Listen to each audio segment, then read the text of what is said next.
Nintendo's online service is weird. On the one hand, you can play with your friends or other people, which is a crucial part of games such as Splatoon and Smash Ultimate. On the other hand, we've only just had an official Ethernet port on the Switch's OLED dock. Before that, it was either a third-party adapter or you have to fight with the Wi-Fi signal. So why did Nintendo raise the price of the expansion pack while still having these issues? I don't know for sure, but I have a theory. Before that, however, a quick history lesson. What some people may not remember, or even know, about NSO is that it started out free, yeah, like literally nothing, for the first year. In fact, it was a selling point for a while, but in order to get people to sign up, they added something that had already worked with a certain mini console, the addition of nostalgic NES games. Hence, Nintendo felt justified in charging £15, roughly $20, for it. To be fair, compared to the competition, it was really cheap, like $2 a month or something. But if you're not interested in the NES games or played through them all in a few months, then it's like Nintendo taking money from you for no reason. I remember back in my day, the PS3 had free online, whereas the Xbox didn't, which is one of the reasons why I preferred the PS3 and why I didn't play the Xbox as much. That and the constant overheating. As a kid, I couldn't afford Xbox Live all the time. Then look what happened to the PS4. Obviously, if people are willing to pay for something that was free, then it makes sense why Sony would do it. That and you get free-ish games and other stuff. But Nintendo doesn't have that to the same extent, hence they need to do something to make it worthwhile. And to be fair, the NES lineup at launch was pretty strong. They even delayed the service from late 2017 to late 2018, a full year, for it to be world class, according to then President of Nintendo America, Reggie Fils-Aimé, and for it to be at a price point that would make consumers happy, according to the Nintendo President in general, Tatsumi Kimishima. Yeah, we'll get back to that in a bit. In fact, in its first 3 months or so, the service gained over 8 million members. Yes, that's right, 8 million. But then Nintendo did something a bit strange. For the first year, they were regularly adding 2 to 3 games every month. Not the fastest rollout, but still a clear commitment. But by August 2019, they seemingly stopped caring as much and put out only 8 games a year by the following year. And by May of 2021, they seemingly gave up. So why would they do this as one of the core selling parts of the service? Well,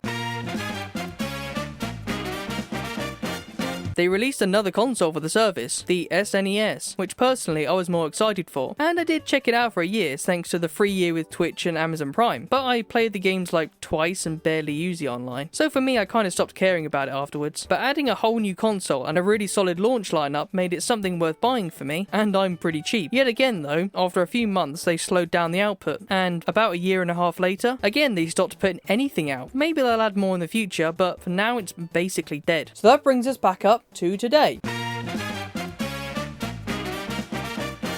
As of making this video, Nintendo released the expansion pack named after the feature on the N64 that allowed for double the memory when processing textures and assets. With a total of 9 N64 games, a significantly smaller number than SNES launch games, and 15 Megadrive, or for you Americans, Genesis games. So even though in total that's more than the NES's launch, at the same time I got the Megadrive collection for PC for about £8 or $11, and I keep that essentially forever. On PC it even comes with legally obtained ROMs, which I want to make a video on later down the line, and there's been many re-releases of Mega Drive games on basically every platform since 2005 at this point, so I'd imagine only a small user base would actually consider Mega Drive games a selling point. The other addition being the Animal Crossing DLC, but even then you still have to pay for it monthly and or yearly, hence after a few years you'll end up overpaying if the DLC is your main priority. You might as well buy it separately.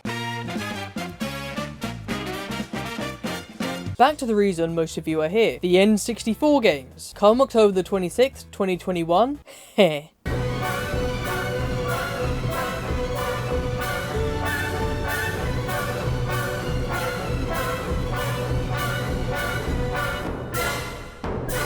Now obviously most of these issues are minor and probably won't affect the experience of most people, apart from the multiplayer issues, but considering most emulators, even on the Switch itself, run better than the official option despite the dev team having internal source code and resources only accessible to Nintendo's employees or contractors, is baffling to say the least. This should be the definitive way to play, considering how consistent Nintendo is in their quality, and they own the rights to many games in the N64's library. I'd imagine most of these issues will be fixed, and it's nothing to do with the actual dev team themselves. But judging from Nintendo's track record, I'd give the lifespan of these 2 years at best. Even Mario 3D All-Stars was more or less abandoned after launch, despite these being some of Nintendo's best games of all time, and it being one of the best-selling games / collection on the Switch. For it to have this many issues at launch, despite a 60% price hike, that's kind of sad. Now here's a bit where I theorise, and the reason why I wanted to make this video in the first place.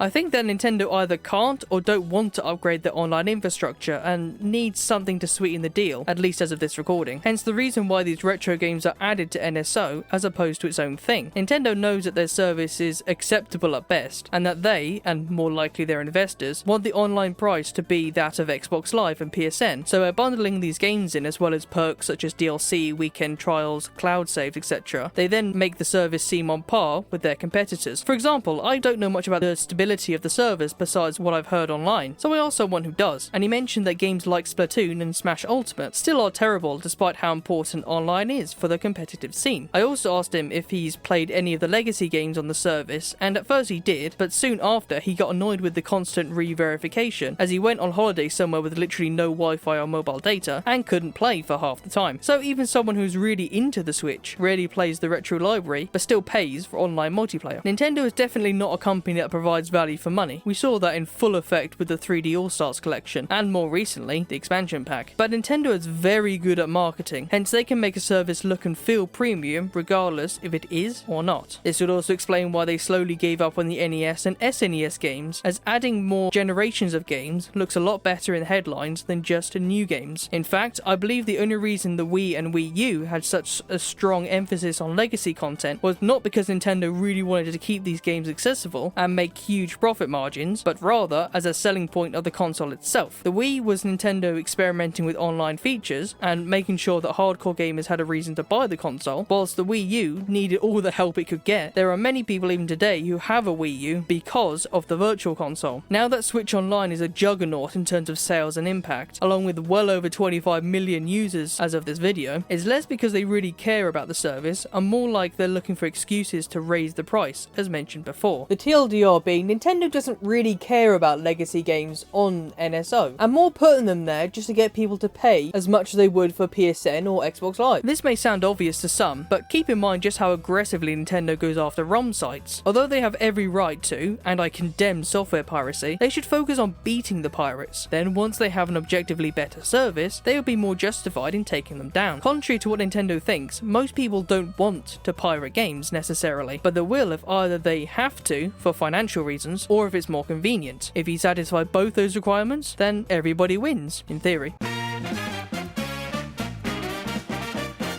Then again, I could be completely wrong with the whole not caring thing, as supposedly, Nintendo tells me that there will still be more NES and SNES games added for people who don't upgrade to the new tier of Nintendo Switch Online, according to a Nintendo Life article. Also, earlier this year in February 2021, Nintendo seemed to use a much better infrastructure for the Monster Hunter Rise demo, and as of this video's release, the new Mario Party Superstars game released with it as well. So hopefully games going forward will have much better online, hence destroying half my theory. But for the last 4 years, my point still stands, I feel. So that's the video. Hopefully Nintendo gets their act together and improves the service going forward, as again, everybody wins. But as it stands, NSO has too many members for Nintendo to really have to compete against the likes of PS Now and Game Pass. And it seems like now games going forward will at least have much better multiplayer thanks to the new servers. And now I'll pass the conversation over to you. What do you think?